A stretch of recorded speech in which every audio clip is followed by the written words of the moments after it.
One of the best ways to learn about investing is to learn from the investing greats. What better great investor to learn from than Warren Buffett? Warren Buffett has been investing capital and compounding for over 6 decades, and thankfully he's been writing letters all the way through, sharing his philosophy and different learnings along the way. We are going to be starting this new series where we go through all of Warren Buffett's partnership letters and the Berkshire Hathaway annual shareholder letters. This will serve as a resource to refer back to later, and it will be a great way to learn from Warren Buffett's writings. Let's get to it. 1957 letter, Warren E. Buffett, 5202 Underwood Ave, Omaha, Nebraska. Second annual letter to limited partners. The general stock market picture in 1957. In last year's letter to partners, I said the following. My view of the general market level is that it is priced above intrinsic value. This view relates to blue chip securities. This view, if accurate, carries with it the possibility of substantial decline in all stock prices, both undervalued and otherwise. In any event, I think the probability is very slight that current market levels will be thought of as cheap 5 years from now. Even a full-scale bear market, however, should not hurt the market value of our workout substantially. If the general market were to return to an undervalued status, our capital might be employed exclusively in general issues and perhaps some borrowed money would be used in this operation at that time. Conversely, if the market should go considerably higher, our policy will be to reduce our general issues as profits present themselves and increase the workout portfolio. All of the above is not intended to imply that market analysis is foremost in my mind. Primary attention is given at all times to the detection of substantially undervalued securities. The past year witnessed a moderate decline in stock prices.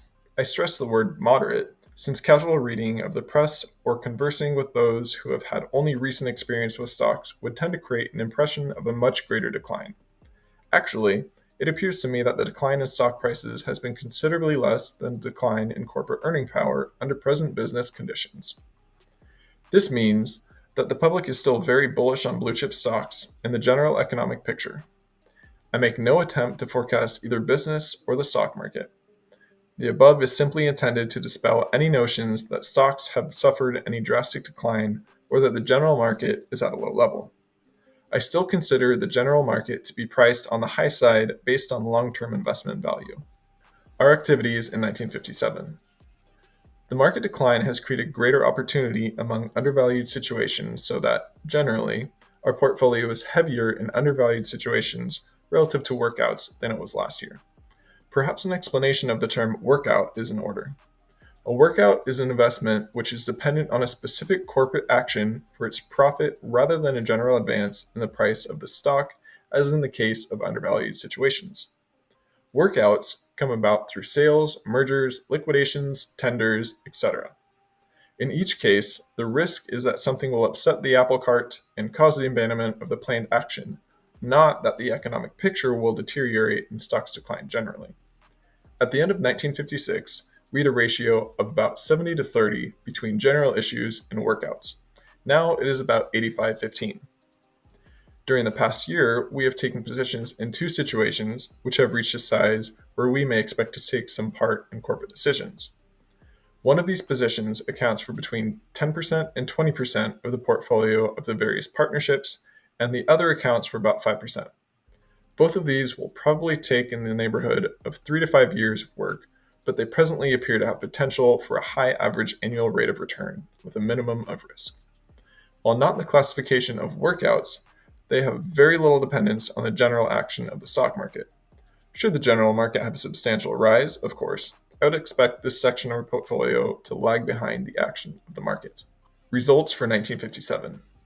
In 1957, the 3 partnerships which we formed in 1956 did substantially better than the general market.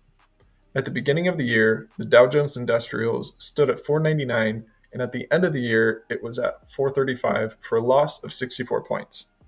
If one had owned the averages, he would have received 22 points in dividends, reducing the overall loss to 42 points, or 8.470% for the year. This loss is roughly equivalent to what would have been achieved by investing in most investment funds, and to my knowledge, no investment fund invested in stocks showed a gain for the year. All 3 of the 1956 partnerships showed a gain during the year, amounting to about 6.2%, 7.8%, and 25% on year-end 1956 net worth. Naturally, a question is created as to the vastly superior performance of the last partnership, particularly in the mind of the partners of the first two.